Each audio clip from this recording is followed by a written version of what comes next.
Assalamualaikum warahmatullahi wabarakatuh. Apa kabar anak-anak? Semoga tetap sehat dan tentunya tetap semangat. Walaupun kita belajar dengan cara jarak jauh, bukan berarti kita harus santai ya, tapi tetap semangat dan jangan lupa menjaga protokol kesehatan. Gunakan masker, jaga kebersihan dan selalu cuci tangan. Oke, pokok bahasan kita kali ini prakarya membahas masalah eh, transformator atau yang sering disebut dengan trafo. Ini adalah pokok bahasan terakhir dari bab masalah kelistrikan. Supaya tidak berlama-lama, mari kita ikuti slide berikut ini dan jangan lupa tetap semangat. Baiklah Nana, seperti tadi dijelaskan di awal pembukaan bahwa kita hari ini akan belajar masalah transformator atau yang sering dikenal dengan trafo, di mana bahasan ini adalah bahasan terakhir dari materi tentang listrik. Oke, tidak berlama-lama, pada kali ini seperti biasa di awal materi ada tujuan pembelajaran yang harus disampaikan. Setelah melalui proses belajar mengajar, maka diharapkan yang pertama, diharapkan pertama adalah siswa dapat menjelaskan prinsip kerja dari trafo. Ya, trafo seperti apa proses kerjanya. Kemudian yang kedua, setelah proses belajar mengajar selesai, maka diharapkan siswa dapat menjelaskan fungsi dari trafo. Kemudian yang ketiga, siswa dapat menjelaskan perbedaan trafo step up dengan trafo step down. Karena memang trafo ada dua jenis, yaitu step up dan step down. Yang terakhir, yang keempat, siswa dapat menggunakan rumus perbandingan trafo. Nah, walaupun kita ini PJJ, saya harapkan kalian tetap semangat. Kemudian kalau ada masalah yang belum dipahami, silahkan boleh tanya melalui voice note, dengan voice note ya, melalui WhatsApp juga diketik, nanti kita akan respon. Nah, inilah yang harus kita capai ya. Jadi tidak usah kemana-mana pembahasannya, fokus ke sini. 4 ini dikuasai, mudah-mudahan kalian mampu ya menerima. Tidak usah takut nanti yang nomor 4, setiap melihat rumus takut dan sebagainya. Kita pelajari perlahan ya, sedikit demi sedikit, sehingga nanti diharapkan kalian mampu memahaminya. Baik, supaya nyambung dengan bahasan yang terdahulu, bahwa dulu kita pernah belajar tentang PLTA ya dan sebagainya. Nah, kita lihat. Baik, kita lihat gambar yang pertama adalah saluran transmisi ya. Kemudian yang kedua ini adalah trafo step up ya. Dan yang ketiga adalah trafo step down. Ketiga gambar ini sering kita lihat ya, tanpa sengaja barangkali saat jalan-jalan atau memang ada di sekitar rumah kita.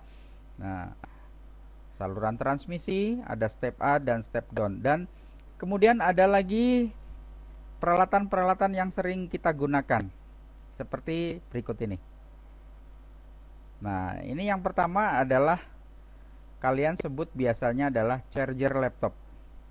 Ya, ini charger HP, kemudian ini adalah PSU atau power supply dari sebuah PC. Nah, gambar-gambar ini mudah-mudahan mengingatkan kalian kepada pelajaran kita yang lalu ya.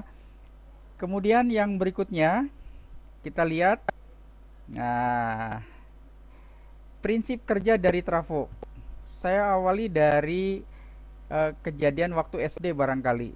Kalian pernah disuruh sama guru IPA ya, ya disuruh membawa paku dan kawat ya, barangkali kawat tembaga, atau disiapkan dari sekolah. Kemudian paku itu dililiti kawat tembaga. Dililit ya dengan jumlah tertentu, kemudian lilitan kawat ini ujungnya diberi aliran listrik. Maka apa yang terjadi? Pada paku ini akan terjadi proses kemagnetan. Jadi paku ini akan menjadi magnet.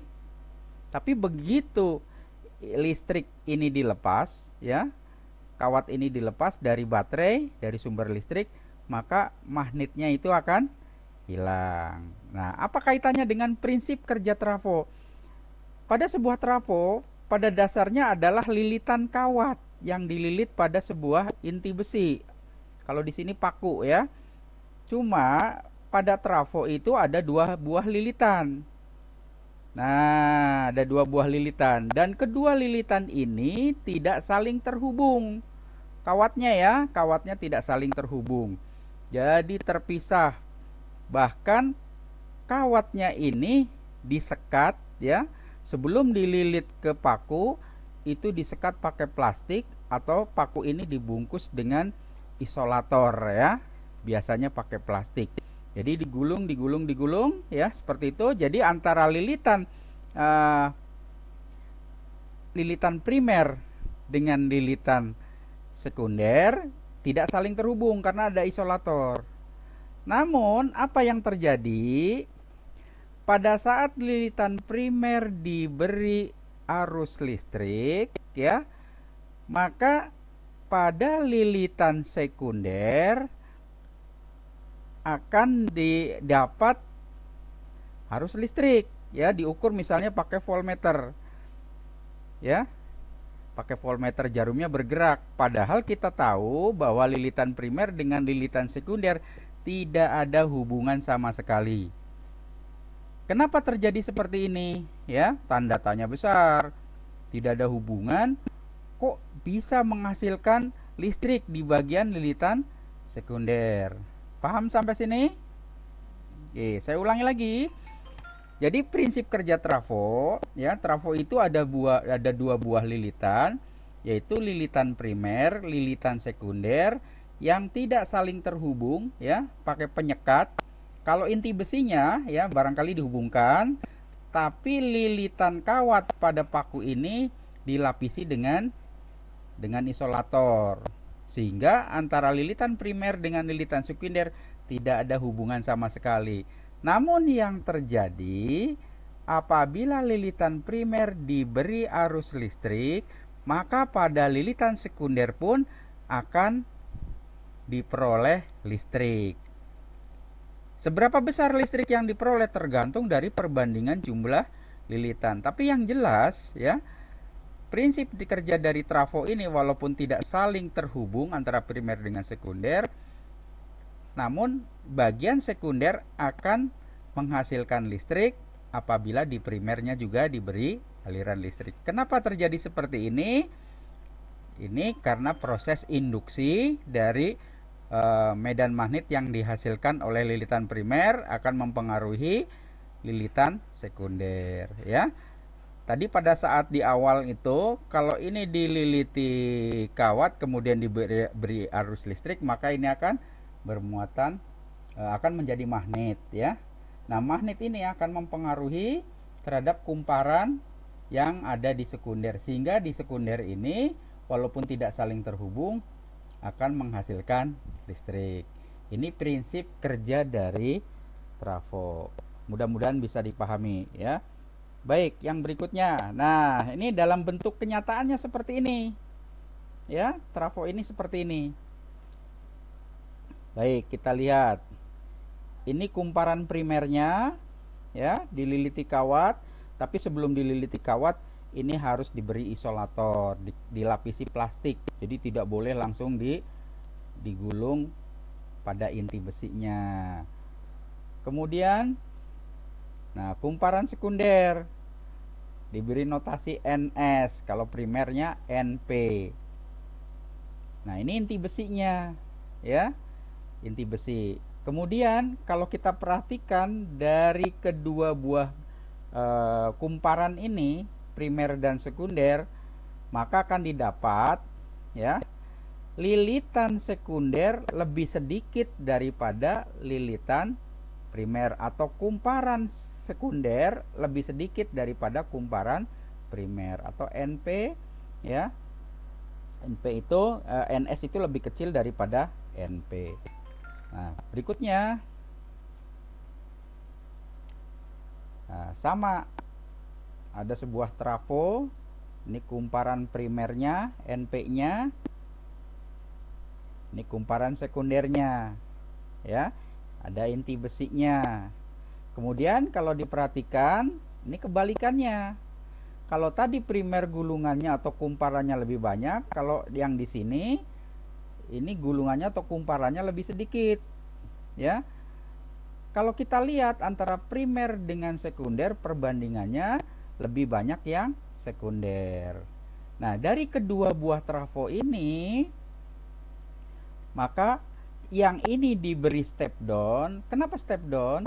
Kalau di sini diberi aliran listrik dengan kumparan tertentu, kemudian di sekunder juga ada kumparan tertentu, maka yang listrik yang dihasilkan itu turun atau lebih kecil. Contoh misalnya, kalau di sini diberi aliran listrik 10 volt, bisa jadi karena ini kumparannya sedikit di sekunder, di sini mungkin 2 volt. Jadi ini makanya diberi nama trafo step down. Trafo yang berfungsi untuk menurunkan tegangan listrik. Ya, sebaliknya kalau kumparan primernya lebih sedikit, sekundernya lebih besar, ya, maka ini disebut trafo step up. Ya, di sini misalnya 12 volt, tapi karena kumparan sekundernya lebih banyak, di sini bisa menghasilkan bisa 100 volt atau berapa, yang penting lebih tinggi, ya. Pasti lebih tinggi karena apa? Lilitannya lebih banyak. Jadi prinsip dari trafo step down dan step up dilihat dari jumlah perbandingan lilitan. Kalau primer lebih banyak dari sekunder, maka step down. Tapi kalau primer lebih sedikit, ya, primernya lebih sedikit sementara sekundernya lebih banyak, ini trafo step up. Oke, paham? Bisa membedakan ya? Baik. Lalu ini kejadian dalam kehidupan sehari-hari di mana ya? Nah, contoh ini yang step down. Kalian kan punya handphone. Nah, pakai baterai, baterainya habis. Nah, biasanya di apa? Dicas istilahnya. Handphone kalian hanya membutuhkan listrik sekitar 5 volt. Ya, 5 volt. Sementara listrik yang ada di rumah kalian adanya 220 volt. Makanya listrik yang dibutuhkan oleh HP karena 5 volt, maka listrik itu harus diturunkan dari 220 menjadi 5 volt. Maka di dalam chargernya itu ada trafo step down. Atau misalnya laptop kalian itu bisa berfungsi, ya, membutuhkan listrik 19 volt. Listrik yang ada di rumah kalian 220 volt.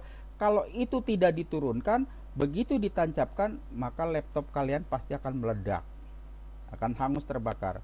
Supaya aman, maka listriknya diturunkan pakai trafo step down, ya, dari 220 menjadi 19 volt. Nah, kemudian pada trafo step up, bagaimana kejadian sehari-hari, ya? Dipakai untuk apa? Contoh, misalnya seperti gambar tadi awal, ya, ada saluran transmisi.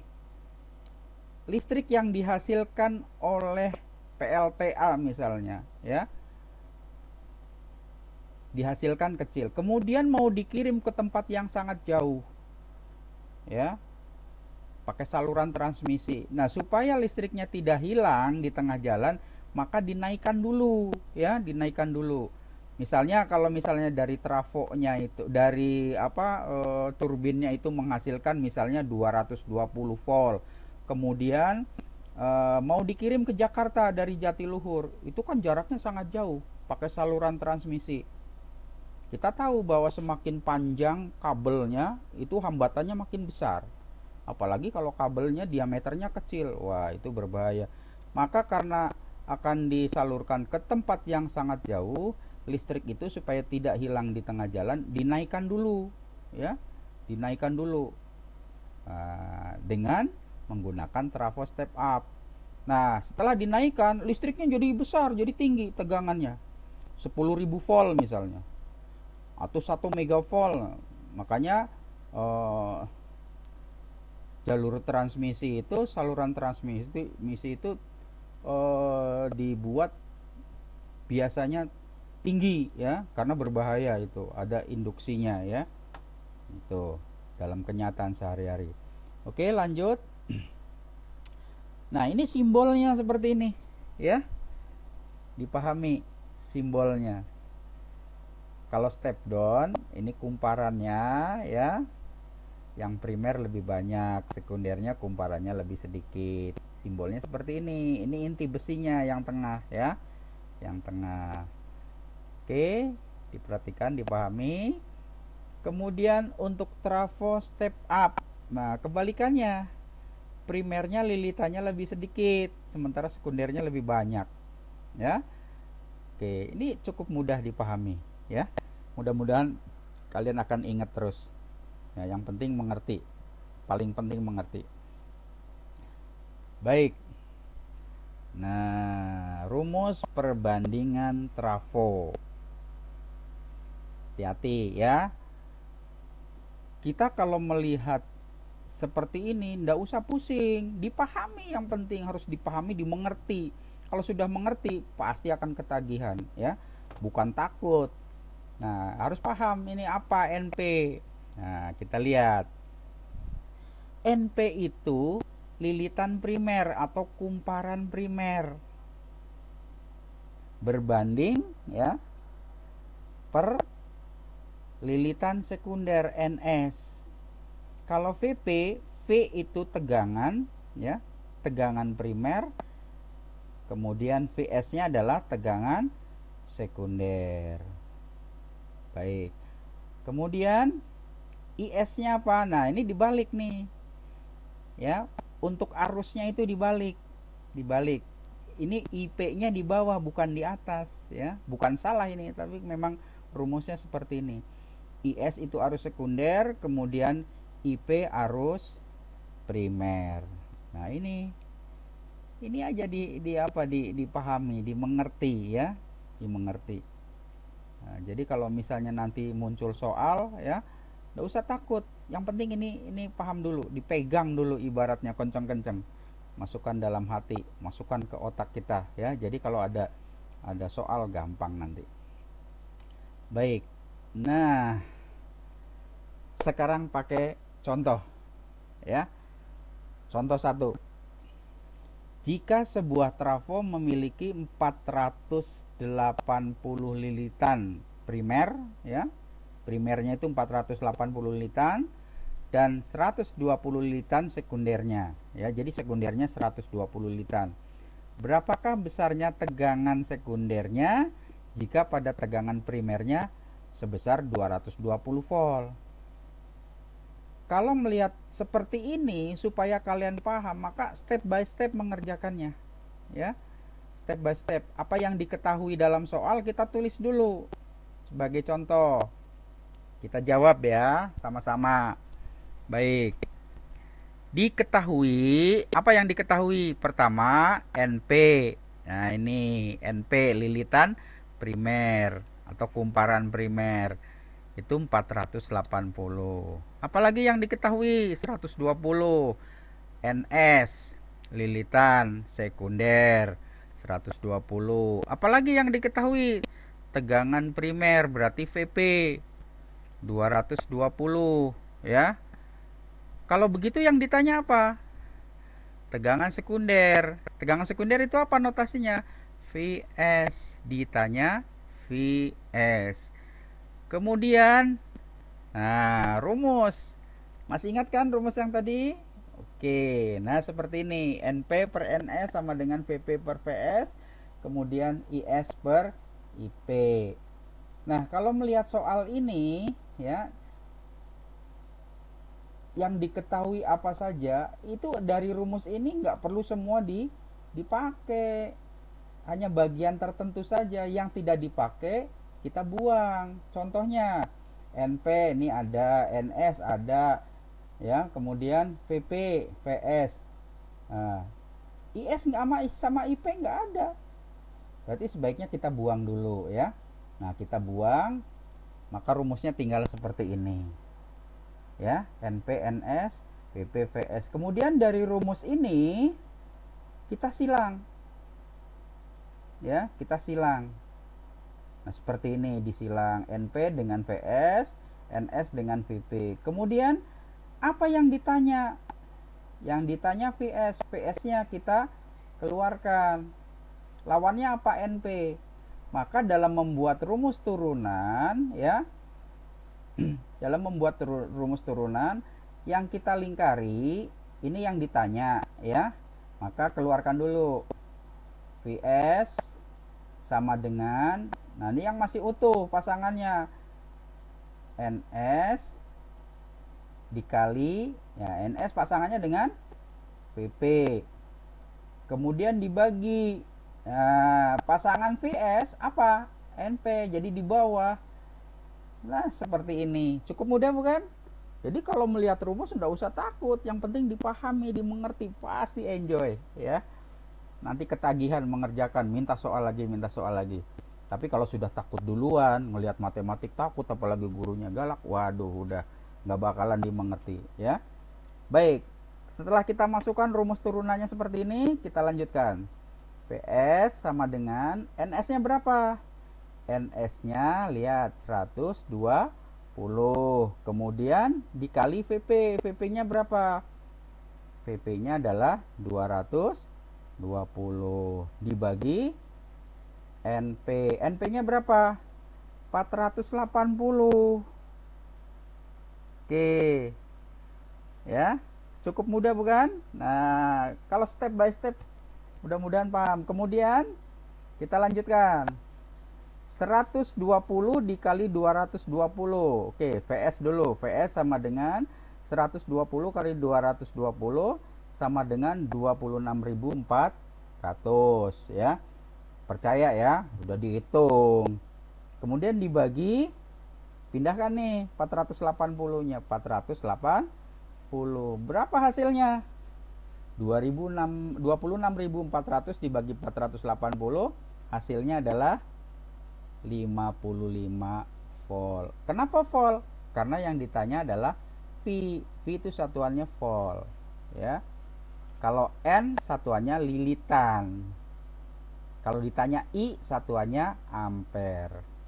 Nah, baik. Jadi hasilnya adalah 55 volt. Cukup mudah bukan? Nah, iya. Yang penting step by step dipahami. Pasti akan mudah. Saya kasih contoh lagi, yang satu lagi. Oke, contoh kedua.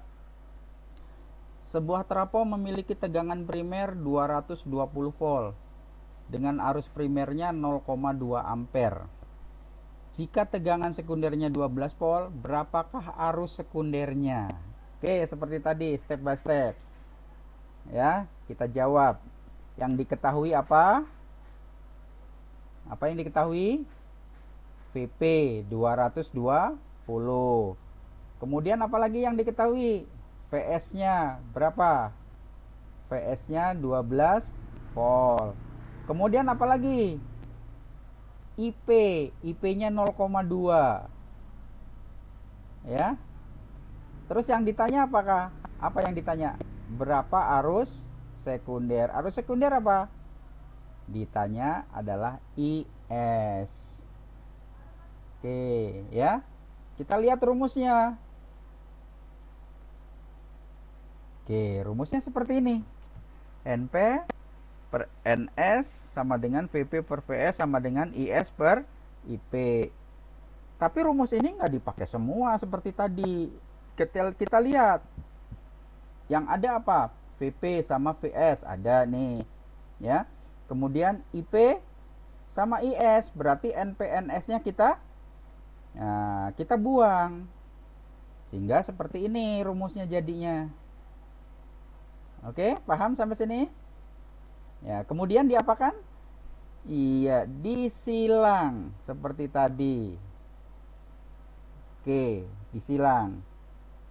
Apa yang ditanya? Kita lingkari. Yang ditanya adalah IS. IS kita keluarkan untuk membuat rumus turunannya. IS ya sama dengan yang utuh apa? VP dengan IP. VP kali IP ya. Jadi VP kali IP. Kemudian yang di bawah apa? VS dibagi VS ya. Paham sampai sini ya? Oke, cukup mudah. Pinter kalian. Oke, yang berikutnya. Kita masukkan angkanya. IS sama dengan VP-nya berapa? 220 volt dikali IP. IP-nya berapa? 0,2 ampere dibagi VS. VS-nya berapa? 12 volt. Kemudian kita hitung ini. IS sama dengan 220 kali 0,2, hasilnya 44. Percaya ya, sudah dihitung ini. Oke. Kemudian dibagi 12 ya. IS jadi berapa? 44 dibagi 12 sama dengan, iya pinter, 3,66 ampere. Cukup mudah kan? Jadi kalau melihat rumus, menemukan hitung-hitungan, gak usah takut ya. Rumus kita kuasai ya, kemudian apa yang diketahui kita kita masukkan dulu ya ke dalam rumus, kemudian baru dicari. Cukup mudah. Oke ya. Semoga dapat dimengerti, dapat dipahami. Jangan lupa setelah ini ada tugas di Google Classroom ya, sudah menunggu. Jangan lupa ya, sebagai tanda bukti kalian sudah menonton, melihat tayangan ini, silahkan absensinya tulis dengan menuliskan nama dan kelas di kolom komentar. Oke, terima kasih. Assalamualaikum warahmatullahi wabarakatuh. Ketemu di Classroom ya.